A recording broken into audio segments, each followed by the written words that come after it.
There may be nobody in there. You might want to check.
Thank you, Catherine. That was your cue. That's my cue. All right. Thank you, Catherine. I was going to play as you walked up. All right, all right. That's what I thought I was supposed to do. Okay, well, it worked out fine. Good morning, everyone. Glad you're here, the Center for Spiritual Living of St. Augustine. I'm Reverend Ken Wilcox. You're most welcome to be here.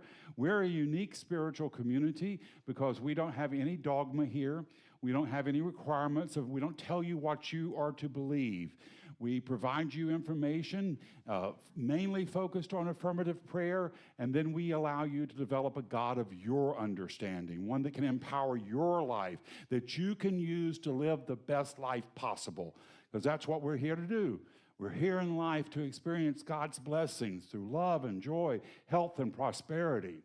And to do that, all you have to do is just to leave your worries, your fears, your would-haves, your could-haves, your should-haves, leave that stuff outside, and for the next 45 minutes or so to open up an avenue of spirit possibilities. And what are spirit possibilities? Well, they're for more love, more joy, more happiness, more prosperity, everything in life that makes us feel alive. Because that's what you're doing, that's what I am doing. Showing up in the physical, recognizing spirit through our love, our joy, and our laughter. So know you're in a great place this morning, and Spirit is going to recognize and reward you abundantly. Well, a couple of announcements today. At 11:30, we have class here in the auditorium. It's the Essential Earnest Homes. This is the 8th class, but you're welcome to attend, and there are notes in the lobby if you'd like to do that. Swami Radhakananda will start her class on May 2nd at 10:30 here. Swamini will be teaching about the essential of Hinduism. So if that interests you, be sure to join up on that. That's May 2nd at 10:30, and there are no cost to that. It's just a love offering. Today at 1:45, we've got a very special thing. We're doing our Venus Manley fundraiser. Venus Manley is our scholarship we give out each year to kids with disabilities to go on with further education. So at 1:45, we're having a fundraiser here. It's $10. You can buy tickets in the lobby. There'll be drinks and specials and special food. We have a one-act play from the classic theater that is very hysterically funny. And we also have raffles for the Catherine Parker artwork. So buy your tickets for that. Because we're having this special event, there won't be any hospitality today, although we do have coffee if you'd like to get a cup of coffee. And finally, on April 20th, we have a Sufi dance for universal peace. That's going to be, I think, at 6:30. I think that's right, but there's a flyer outside for that. Well, those are all my announcements, so let's get it going. We got Catherine coming up to do a song for us. Catherine's got a little bit of laryngitis, so let's bear with her today. Thank you.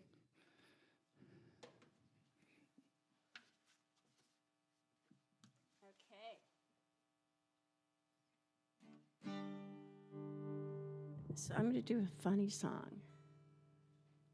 And because this young man, Jackson, just bought my book with music, and this is a song from the book. And I asked Ken what the theme is today, and he said it was about going with the flow, etc. So this is a character, Matilda the manatee, who goes with the flow a lot because she eats a lot of seagrass, and it gives her sea gas.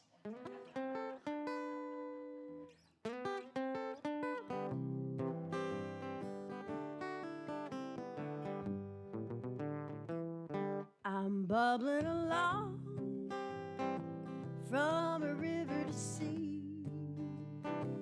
I'm a grazing bovine underwater. I'm gentle and calm. I live to sleep and eat. It's how I'm designed. Yeah, I'm a manatee. Well, I'm a half a ton of floating, bloating, nibbling machine. I'm gonna eat it if it's in the water and it looks really green. And just like a cow that walks on the land, when the methane bubbles, better watch where you stand, 'cause seagrass gives me sea gas. Excuse me. Oh, seagrass gives me sea gas. I like to rest my head on that riverbed in between my meals. Depends on how I feel. I'll take a little cat nap in my underwater flat. It's so grand to be me. Yeah, I'm a manatee. Well, I'm a half a ton of floating, bloating, nibbling machine. I'm gonna eat it if it's in the water and it looks really green. And just like a cow that walks on the land, when the methane bubbles, better watch where you stand, 'cause seagrass gives me sea gas. And when you're boating by, be careful. Please observe the no-wake zone.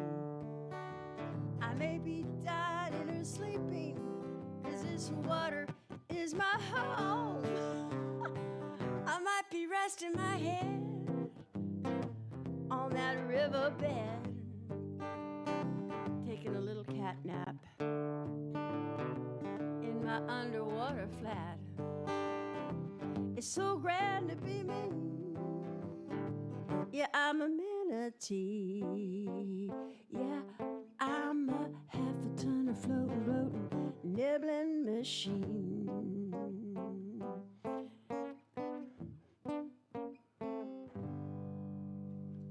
Thank you, Catherine. Thank you, Catherine.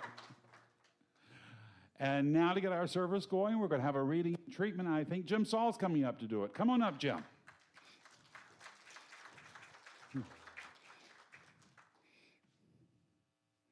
Good morning. One real quick announcement before I get started. We haven't said this for a while, so I thought I'd remind us. There's a gold box right over here. If you have issues that you want prayer work done for you, there's a form next to it. You fill out the form. One of our practitioners, me or somebody else, will do prayer work for you for the week. And I can tell you that usually we're pretty productive. And just a reminder, it's there anytime, and we check it every Sunday after service. So the book I'm going to read from is the Creative Act by Rick Durbin. I would call this book one of the top 5 best books in the genre of, spirituality that I've ever read. So I highly recommend it. I didn't have a lot of time to prepare this morning, so I just grabbed one of the chapters. And of course, it's on nature. It's entitled, Nature is My Teacher. Of all the great works that we can experience, nature is the most absolute and enduring. We can witness it change through the seasons. We can see it in the mountains, in the oceans, the desert, the forests. We can watch the changes of the moon each night and the relationship between the moon and the stars. There is never a shortage of awe and inspiration to be found outdoors. If you dedicate your lives, if you dedicated your lives solely to noticing, if you dedicate your lives solely to the noticing changes in natural light and shadow, as the hours passed, we would constantly discover something new. We don't have to understand nature to appreciate it.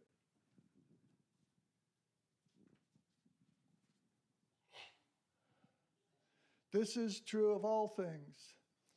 Simply be aware of moments when your breath gets taken away by something of great beauty. It may be witnessing a single line formation of birds snaking through a half-lit evening sky, or standing awed at the foot of a giant redwood tree that's thousands of years old. There is so much wisdom in nature that when we notice it, it awakens possibilities within us. It is through communicating with nature that we move closer to our own nature and the source. So let's take that idea that nature is everywhere and recognize that God also is everywhere present. It is a divine energy that creates all things, that makes all things live and breathe,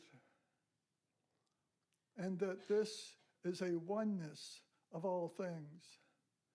Nothing can survive without all the other things. And so when I look upon nature, I see God. When I look upon the clouds, I see air that gives me breath. When I look upon the trees, I see beauty beyond comprehension. And no matter where I look in nature, no matter where, I am awed by it. If I look at the tiniest little bit, I am awed there.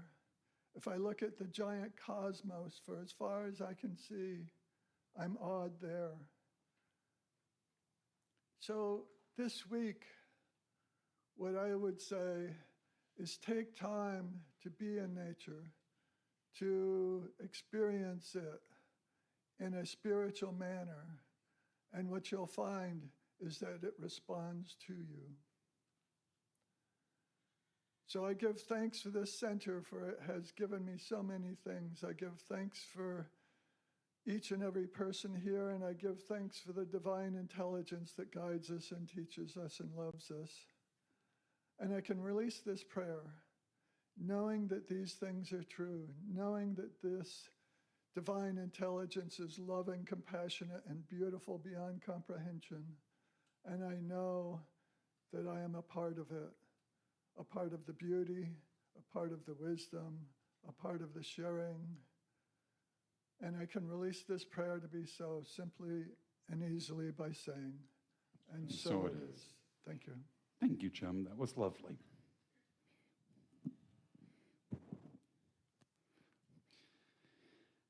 So my talk title today is The World Has Suffered Enough. Dr. Holmes, the founder of our teaching, he said the world has learned all it needs to through suffering. And I can't agree with him more. Although even this morning when you turned on the news, you see more disturbance going on in the world. He said, Dr. Holmes said that if we want peace, we've got to collectively practice it in our hearts, in our own souls. If we want peace in the world, we have to practice peace in our hearts. And I think a lot of that we can help that by being careful of the influences we have coming into our lives. And so we have to be careful about the negativity we find or the turmoil we allow in. I have a relative, I'm sure most of you have someone similar in your life, and she loves to share bad news. If anybody has died, she's going to be the first to tell you. And sometimes she calls me up and tell me about people who've died who I've never even met, don't even know. And so you can also tell she enjoys it a little bit. She got on this jag a couple of months ago that she needed to convince me that I had to have my heart checked out. She's having heart problems of her own, and so I suppose that she thought it was rude not to share it with me. And she would start off by reminding me that my father had had a heart attack while he was still a young man. And she would also emphasize that it runs in the family. I thought, well, if it runs in the family, open up the back door and let it run out. We don't have to sit down and make tea with it. Now, as I said, she said my dad had had a heart attack. Well, never mind that my dad ate fatback in almost every meal he had. If you don't know what fatback is, it's what Southerners ate during the Depression to keep from starving. And it's just as delicious and as healthy as it sounds, fatback. Anyway, so this family member, she was in Florida. She was going to the Mayo Clinic for her heart condition. She turned against them because she thought they were a bunch of quacks. Quacks.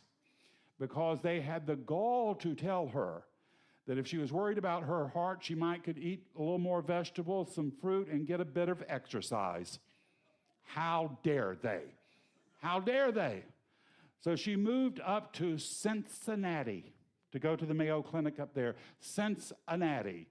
Cincinnati is like Lakeland with less charm and more snow. You know, the motto of Cincinnati is, well, at least we're not Dayton.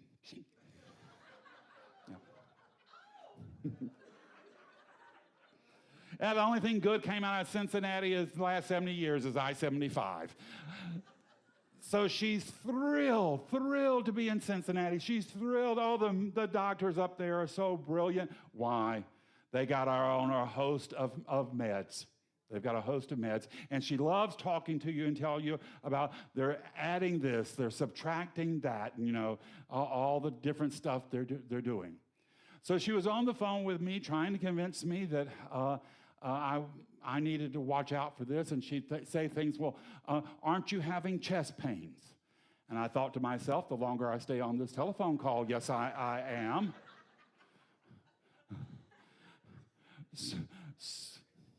So I finally gave in. I went and had all the checks, you know, where they plaster these things off of you and then rip them off with all your chest hair. And come to find out I'm in perfect shape. The doctor was like, you don't have any problem at all. You won't have any problem. So how is it that two people with relatively similar DNA, similar lifestyles, one has a problem, the other one doesn't? Well, there are many explanations, but one thing I can say is that she enjoys her condition. She enjoys it. She talks about it. She wants to share about it. She wants to share with you how brilliant the doctors are with her, how they share information with her that they don't share with just regular patients. They do it for her because she's so informed. You know, she's so keen on the disease. And that's very important for her, that they're taking that extra interest in her heart. She's enthusiastic about her illness, and she's excited. And you could say, well, she could just as easily get excited about taking chair yoga. She could as easily get excited about taking her grandson to the old country, which for us is South Georgia. Or she could take up a new hobby. She could have a new hobby. But it's her decision. She's going to have to make it, and I can encourage her and kind of lead her on the way, but it's what she's going to have to do. It's up to her to listen to the celestial wisdom that we're one with God. We're one with God. And we're here to experience God's blessings, God's love, and God's compassion. We have suffered enough. We've suffered enough. Dr. Holmes says eventually we are all going to learn that human bondage is an invention of ignorance. He says we're all going to one day free ourselves. And he says on our journey, we will look back at our prison and realize it had no locks, it had no doors, it had no windows. We had put ourselves in that bondage. And we have to free ourselves. The reality of our freedom, of our strength, is often cloaked in a mist of illusion that conceals the nature of reality. That we don't use what's right in front of us. We don't empower ourselves with the strength and love that we have around us. Yesterday, I did a memorial service for a young man who had died of an overdose. And this room was packed with people who had loved him and had such wonderful memories of him. They talked about how much joy he brought into their life, how much fun he had brought into their lives, how much they were going to really miss him. And I wondered if in his life he could have felt that, if he could have felt how much of an impact he was making on the world, on his family and friends, if that would have maybe given him a little bit more strength against his struggles. He didn't know how much he helped by being here, how much joy he brought, and how much he was loved. And this is for all of us. We all have to realize we have made a huge impact on the people around us. We have to step up and know we are channels of God's blessings right where we are. We call on God to provide a miracle for us, but it's often we're the ones who step up to be the miracle, to be the blessing, to be the healing. We call on angels, but angels don't have arms. They don't have the mouths. They're not here. We can do so much. Why call on God when we're able to make a difference in the world? Dr. Holmes says it's not nature's face that's been hidden from us, but our own perception that has obscured the truth. He says this mist distorts our understanding and creates a barrier between this knowledge and awaits our awakening. The gift has been given, but we have to accept it because not even God itself will force a blessing upon us. Not even God. And you can't receive a blessing with clenched fist. And too many of us are clenching our fists, trying to hold on to old ideas that we should let go of, old perceptions, old conditions. When we need to open up and allow Spirit to rain down blessings upon us.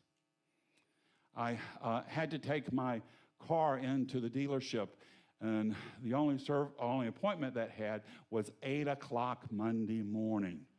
8 o'clock. So I get there, and the dealer, they're just opening up. And so it's been the weekend, and so, there's lots of stuff going on. But I was being very patient because this dealership has a free coffee bar with biscotti, and you can get lattes, coffee, even espresso. You know what espresso means in Italian? Motor oil. That's what it means. So I had my cup of motor oil. I had my biscotti. I was a happy guy. After me, just a few minutes after me, in comes this guy, and he is furious with everything. He's mad at everything. At 8 o'clock Monday morning, I mean, come on. And he is giving them what's for. He is just going down the list, telling them how they're not, how they're not doing their job, how inadequate they are, how miserable the place is. Now, he was actually after me, but he came in and he was causing such a ruckus. I just waved them and told him, you take care of him. I'm having my little cup of motor oil and my biscotti here. You go handle him. And so sure enough, they called him up. He needed a loaner car. They called down to Enterprise. He was really angry because they didn't have the loaner car there waiting on him.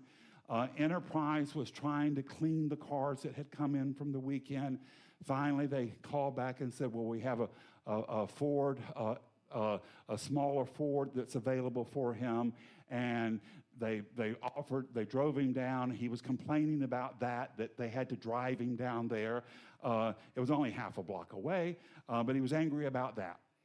So when I got to the desk, the guy was taking my information, and they realized I was going to need a car too. And he's like, well, I can't send you down to Enterprise. They're all out of cars. He says, so what I'll do for you, I'll give you one of our loaner cars. By the way, it's brand new. It's only got 6 miles on it. I got a brand new Lincoln to drive around. Here's the thing. That was supposed to be his car. If everything had worked out, that would have been the car he was using, but instead, it came to me. Life wants to work out for us. Life wants to work out for you. But we allow this frustration, we allow our tension, we allow the news of the world to overwhelm us, and we get ourselves so frustrated that we put up barriers for how blessings can come to us. All of the world is conspiring to bring you the best life possible, the life of more joy, of more health, of more friendship, where you're laughing so hard you have to catch your breath, of dance and music and dinners. All of the world conspires for this, but we can block it when we just make the decision that we don't want that happiness. We don't want that joy. Rather, we'd prefer to stew in our misery and complain and to try to drag as many people around us down. We want to lift our eyes up to a new knowing for ourselves. We're one with God. God is good. We're here to live in love and joy and happiness. We're here to be love and joy and happiness. We're here to be God's blessing in the physical. And we can do it. And when we do, we're going to step into that great glory of life. We're going to step into our meaning and purpose. We're going to know who we are and whose we are. And at that point, then the rest of the world kind of falls away. We know we're about our Father's business, our mother's business. And we won't let the turmoil in the world confuse us so much.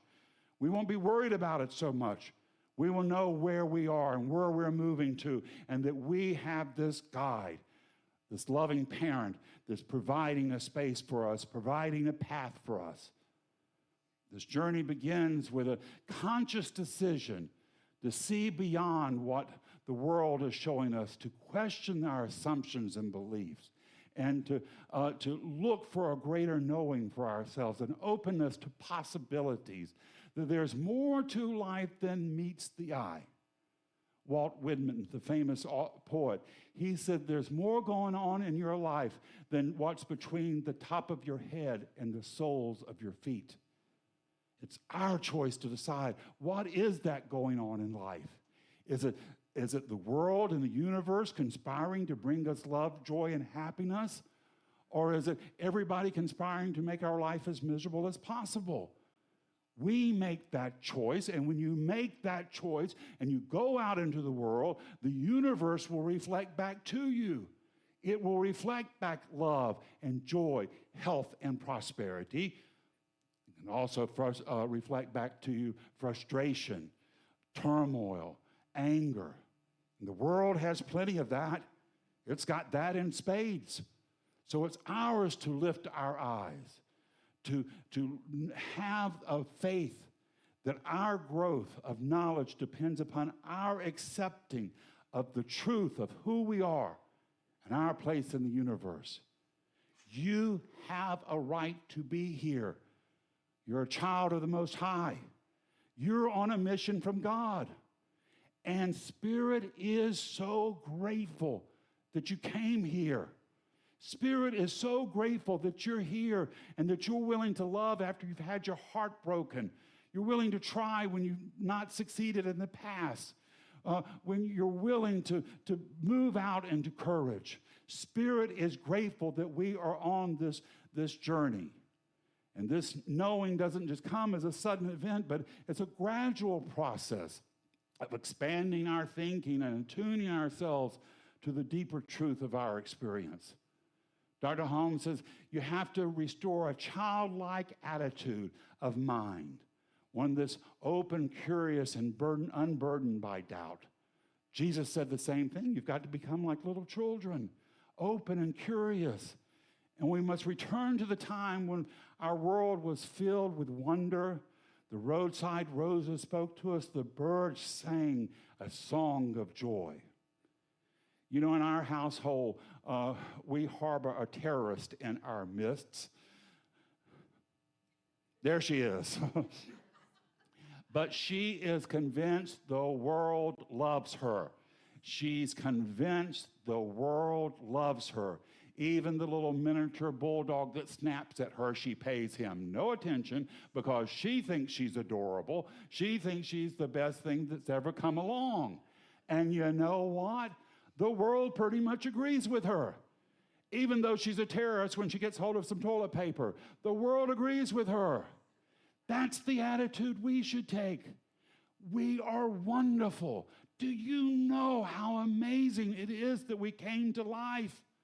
The Buddha said the chances for us coming to life, if you took one gold ring and if you took it and you threw it out in all the oceans of the world, there's only one dolphin swimming all those oceans. The chances for that one dolphin and that one gold ring, for it to swim through that one gold ring, that's the chances of you coming to life. God spoke you into existence. God called you by name from stardust so you could get here. And it did not envision you coming here living in lack and limitation. Spirit knows none of those things. You are here to be an angel, a beacon, a blast of God's love, of God's happiness and joy and love and prosperity and wonder. You are here to be amazed. You are here to be awed with how much God loves you. And the journey has just begun. We want to start with this childlike wonder. Dr. Holmes says the wonder of when an artist paints a saint and he paints an aura around the saint. He said, these are the eyes we have to see through. He says, Spirit speaks to us in the thunder, the crashing waves, the laughing of children. Its voice echoes through every aspect of nature. Its presence is felt in every mother's nurturing touch. The whole world whispers its name. It is the offer, it is the offering, and it is the flame. We are to be on the high watch because in the least moments, Dr. Holmes says, this divine knowing can flood our seeking souls and remind us that we are part of the greater whole, that we are here to experience God's goodness. We are here to be God's goodness. We're here to make the world a better place because we have come here. That's how powerful you are. You don't need to be afraid of no one. You need to be afraid of no thing. You have come from the Most High, and there is no barrier. There is no blockage. There is no fear you need to take heart in. You are greater than all of that. You are mightier than all of that. In Scripture, it says you can look at the mountain and say, mountain be moved, and the mountain will be gone. This morning, too many of us have made a mountain out of the turmoil of the world. We've made a mountain out of getting old. We've made a mountain out of not enough financial earnings. We've made a mountain out of loneliness or despair. We need to look at that mountain and say, mountain, be moved. There's a road of health that I'm walking. There's a road of joy that I'm walking. There's a road of prosperity. I have lifted my eyes up and I have seen the truth raining down from the mountains. Here, now, this is the promised land I choose to live in. This is the truth in your life this morning. It's the truth in mine, and so it is. Thank you. Thank you very much.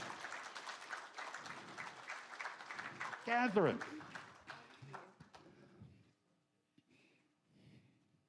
Take a risk and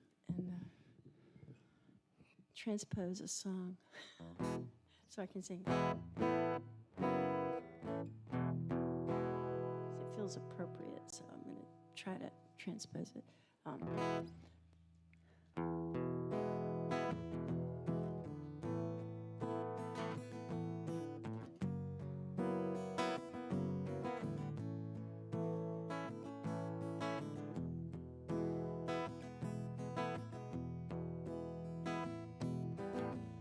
Follow the rainbow that exists within your heart. Reach for that door beyond the clouds. Focus your arrow higher than the highest star. Reveal your voice and sing it loud. It's up to you how low you go or how high.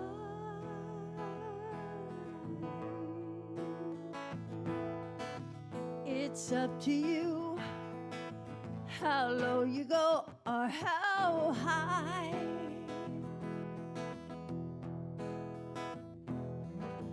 There is a sparrow singing on your windowsill, but you refuse to hear the sound. She sings a melody of courage, hope, and will. Start looking up instead of down. It's up to you how low you go or how high.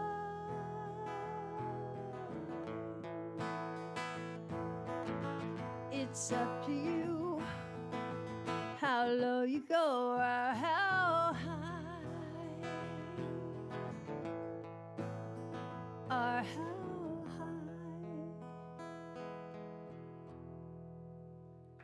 Thank you, Catherine. That was lovely. And now we come to the time we support our center, and we support this center because this place is doing some amazing good in the world. So you can support us in several ways. You can do it through volunteer, you can do so in prayer, and you can do so in coin. However you choose to support us, if you'll take your offering and place it over your heart and read with me this affirmation of prosperity. I live in a universe of abundance. As I freely and joyfully give, I join in the divine flow, and all that I share with life returns to me multiplied abundantly. And so it is. The ushers will step down. Catherine? yeah. Okay.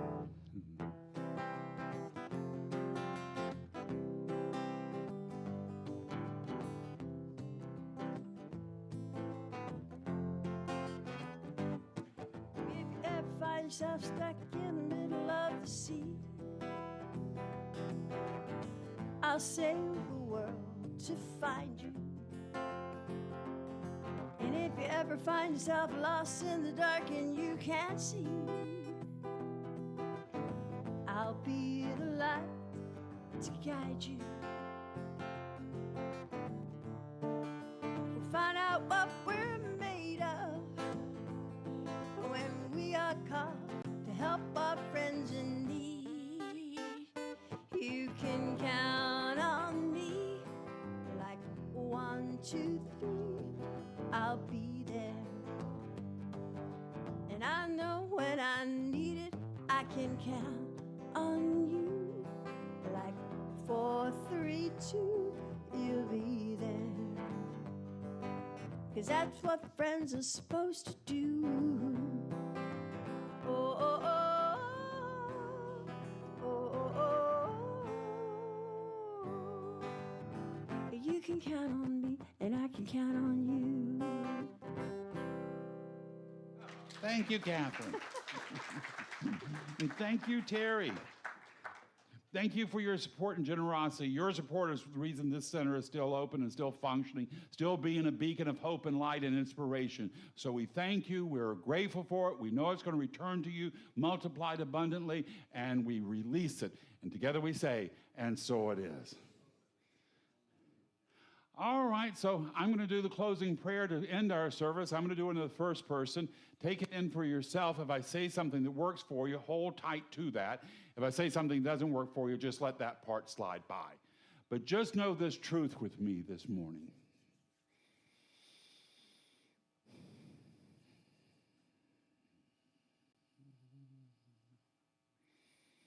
And this is the truth I know. That even though we're living in a world that's full of apparent turmoil and distress, that I know a greater truth. I choose to know a greater truth. That there is but one God and one mind and one wisdom, and that love is pouring out in the physical plane, and that I am here to be a channel of that love. And even though there are places in the world that are stuck in turmoil and anger and distress, that I can choose to be a channel of God's blessings right where I am. So this morning in this sacred place filled with all these wonderful, loving souls, I now lift my eyes up to a better knowing for myself, that I have come to life to be that ambassador from Spirit. I have come to be the blessing from God. I have become to be the miracle unfolding, that my life can be that balm for the world, a healing and a blessing. So this morning, I leave this place empowered. I leave this place encouraged. I leave this place knowing that Spirit is with me every step of the way. It has not abandoned me. It's urging me on. It's lifting me up. It's raising me up. And I need to fear no man, no condition, no situation here on the earth. That my heavenly parent has me and is holding me and urging me on every step of the way. I have lifted my eyes and I have seen a new heaven and a new earth, and I am on the move. I am not turning back. I am not going backwards. It's forward on for me, forward on in God's love, forward on in God's blessing, forward on in me knowing the truth about myself. I am strong. I'm dynamic. I am powerful. I'm the chosen one from Spirit, here to make a difference through my love, through my joy, laughter, kindness, and compassion. Spirit and I have work to do. This is the truth in my life this morning. It's the truth in yours. And I release this prayer into the mind of God to do its good and perfect, bold and dynamic work, returning to me multiplied abundantly. And together we say, and so it is. All right, my dear friends, I'm going to leave you with one last idea, and that is your life. Your life. It's not a problem to be solved. It's a miracle unfolding. Your job this week is to go name your miracle, proclaim your miracle, and make it your own.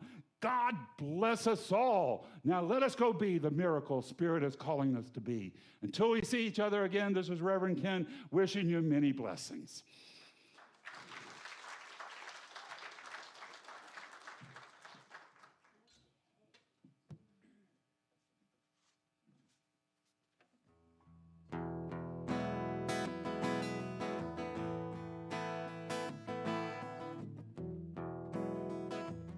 Won't you come back to that magical place where the starlight skips over your face?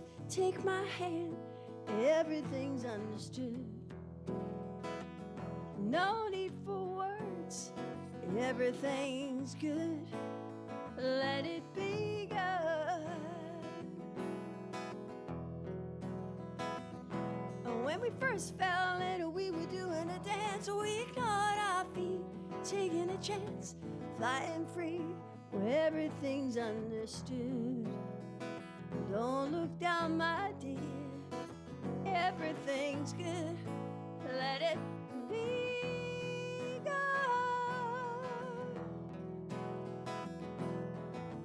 I wanna hold you 'neath the palms on the steps of the Castillo. No sweeter place than in your arms. watching Venus and the moon go.